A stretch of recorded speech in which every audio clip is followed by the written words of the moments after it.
Bonjour à toutes et à tous. J'évoque aujourd'hui la question des psychédéliques dans la religion et dans la spiritualité. De tout temps, on a utilisé les psychédéliques. Alors c'est vrai que depuis quelques 1000 ans ou 1500 ans, c'est beaucoup moins le cas.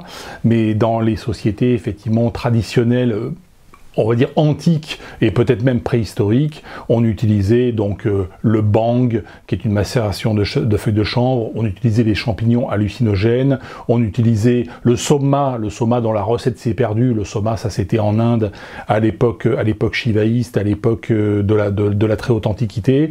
On a toujours utilisé effectivement ces acides, les acides qui vont dissoudre l'ego de façon à pouvoir se connecter, ou du moins d'avoir une expérience de connexion avec la conscience globale, qu'il ne faut pas confondre avec les drogues qui sont des bases, qui sont des basiques. Les drogues renforcent l'ego, c'est parce que je me coupe des autres et que je ne m'intéresse pas à autrui que je suis fondamentalement malheureux, et donc je vais avoir tendance à consommer ce qui va renforcer mon ego, c'est-à-dire les drogues. Les drogues, on les connaît, hein, c'est le cannabis, c'est la cocaïne, c'est même l'alcool dans une grande mesure. Ce sont des produits qui vont renforcer l'égoïsme, qui vont me couper encore davantage des autres. Là, nous parlons aujourd'hui des psychédéliques, donc des acides qui, au contraire, contribuent à dissoudre l'ego. Alors, ces expériences d'acides qui ont toujours été utilisées depuis la plus haute antiquité ont des effets qui peuvent être tout à fait, on va dire, traumatisants. Naturellement, ils nécessitent d'être accompagnés, ils nécessitent une initiation. L'expérimentation d'entéogènes, au sens littéral, ça veut dire chercher le Dieu en soi, théos à l'intérieur, Dieu à l'intérieur, entéogène. Ces expérimentations d'entéogènes peuvent être tout à fait traumatisantes. On peut avoir la sensation d'être mort, on peut avoir la sensation de déféquer ou de vomir des serpents ou des vers, ce qui est jamais très sympathique.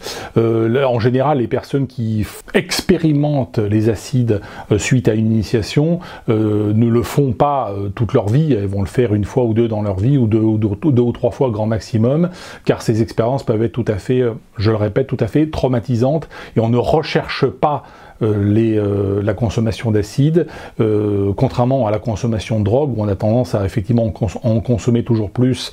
Autant il y a dans les drogues une dimension performative et récréative, autant ce n'est pas le cas du tout dans le cadre des acides. Sous l'Antiquité, Platon, Aristote, Sophocle, Épicure et un grand nombre d'empereurs romains ont été initiés à la consommation d'entéogènes dans le but de se connecter avec la conscience globale, ce que Jung appelle l'unus mundus, le monde un.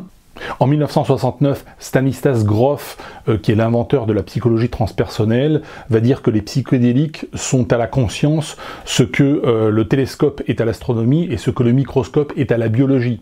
Depuis cette époque, un certain nombre de médecins ont tenté de soigner un certain nombre de maladies mentales avec des acides, avec des psychédéliques. Alors on va utiliser pour cela des drogues de type MDMA, ce qu'on appelle l'ecstasy, le PCP, qu'on appelle l'angel dust, le LSD.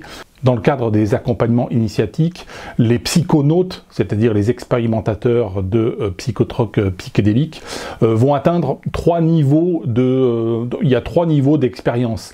Alors ça n'est pas lié au type de consommation, au type d'acide utilisé, ni à la quantité, mais ça varie énormément d'une personne à l'autre. Il n'y a pas de règle, on peut tomber sur l'une ou l'autre de ces expériences. Le premier niveau d'expérience est une expérience sensorielle, corporelle, où le psychonaute va considérer que son corps devient plus froid, plus chaud, change de consistance.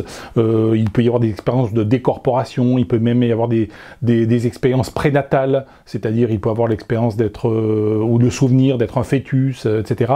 Ce genre d'expérience qui concerne le corps, puisqu'à ce niveau, il y a une très nette distinction, le psychonaute fait la distinction entre son corps et véritablement l'univers. Au deuxième niveau, la distinction est beaucoup plus dissoute et beaucoup moins évidente. Au deuxième niveau d'expérimentation, là, nous avons une expérimentation beaucoup plus parapsychologique. Les notions d'espace et de temps s'estompent, disparaissent. Le psychonaute peut avoir la sensation d'être connecté à des mondes parallèles, d'être connecté à l'autre bout de l'univers, de rencontrer des entités de type démon, de type ange, de type alien. Il peut avoir des expériences de type également précognition, c'est-à-dire il a une vision dans le passé, vision dans le futur. Le troisième niveau est celui de l'expérimentation mystique. Là, l'ego est complètement dissous dans l'univers et le psychonaute a une connexion, on va dire, christique, une expérience de connexion avec la conscience globale, avec l'ensemble de l'univers. Alors, il peut y avoir effectivement ce qu'on appelle conscience avec forme, voire dharma avec forme, ou voire dharma sans forme. Donc, il y a là aussi plusieurs niveaux dans ce niveau-là. Mais vous avez là une connexion avec la conscience globale. Le but de cette vidéo n'est pas de vous faire la morale et de vous dire ne consommez pas de drogue, parce que la drogue renforce effectivement l'ego et vous maintient dans la souffrance, ni d'expérimenter bien sûr des psychédéliques, puisque de toute façon cette expérimentation ne peut se faire que accompagnée par un maître spirituel et par quelqu'un de totalement expérimenté, ce qui est relativement rare à trouver. La finalité de notre existence sur Terre, c'est de devenir humble et altruiste, et la solution du bonheur, c'est pas de consommer de la drogue qui renforce l'ego, certainement pas, ni même d'expérimenter les psychédéliques. La solution du bonheur, c'est s'intéresser à l'autre, qui a vu son frère, a vu Dharma, ce que pense l'autre, ce que ressent l'autre. Ça, c'est c'est le vrai but de notre existence sur Terre. Le tantra, comme la consommation des psychédéliques, ne sont pas à conseiller en tant que tels. Ce ne sont que des moyens détournés de percevoir une certaine réalité, mais la vraie réalité, la vraie connexion, le vrai combat sexuel, c'est l'union dans le mariage et c'est le combat de la procréation et d'élever des enfants. Et le vrai, la véritable élévation spirituelle et la véritable connexion avec la conscience globale à partir de l'expérience terrestre, c'est de s'intéresser à l'autre. C'est d'abord de s'intéresser à l'autre. Alors ça peut être à une personne, à votre enfant, à vos parents, à votre conjoint, etc.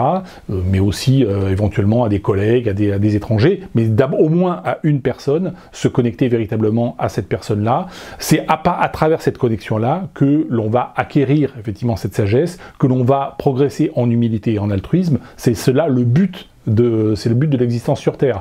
Psychédélique et tantra, je répète, ne sont pas à conseiller en tant que tels, ce sont des phénomènes qui existent, et ce sont des expérimentations qui existent, qui doivent être accompagnées, qui doivent faire preuve d'une initiation, l'initiation qui peut réussir ou qui ne peut ne pas réussir, qui ne convient pas forcément à tout le monde.